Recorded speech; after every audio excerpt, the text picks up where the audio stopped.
Mavado's son has been found guilty of murder. According to the Jamaica Gleaner, Dante Brookes, the teenage son of Jamaican international entertainer Mavado, has been convicted of murder. Brookes, 18, was also found guilty of illegal possession of a firearm and arson in the Home Circuit Court in downtown Kingston today. His co-accused Andre Hines was also found guilty. The two were arrested and charged in connection with the home invasion killing of Lorenzo Thomas in the St. Andrew community of Cassava Peace on the 5th of June 2018. Taking into consideration that he's 18 now, he would have probably been about 16 or 15 at the time of the murder. Prosecutors led evidence that Brookes and Hines were among 5 men who entered the house and shot Thomas before pushing his father into another room. Thomas's killers attempted to sever his head but aborted the plan because the machete was too dull. They then poured gasoline on the house and body before setting them on fire. Prosecutors relied on the eyewitness testimony of Thomas's father, who indicated that he knew his son's killers from the community. Brookes and Hines have been remanded in custody and are to be sentenced on the 10th of March 2021. This is definitely a sad case. So I'd imagine Dante would have had an abundance of opportunities financially, whether it's education, etc. But it seems like this is a case that Dante decided he wanted to take his own route in life.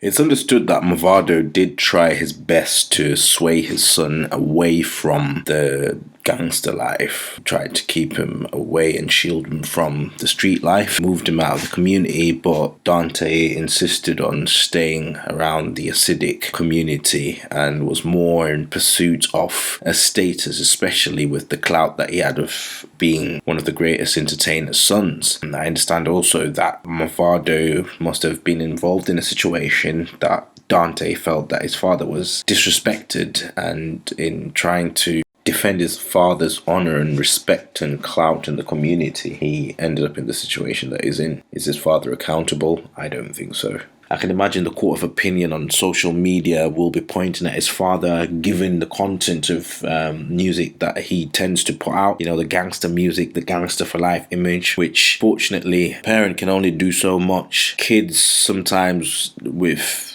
as much opportunities as you can present to them, if they're determined to take a certain route in life, if it's badness, there's only so much a parent can do. I'm not sure of the living arrangement with Mavado and his son. If he was living with his son, would things be different? I'd probably imagine so, but as an entertainer, you know, the road life, that's how it goes. So it's an unfortunate case, but it is how it is, and I hope it sends a message to the youths out there that badness does not lead to anything good, and this is the end result in most cases. So prayers out to Mavado. As a father, I can definitely empathize. I wouldn't want to be in that situation. I wouldn't want to be the self-righteous individual that's going to pass judgment on the artist and say, you know, he could have done better or so. Just what life throws at you sometimes. So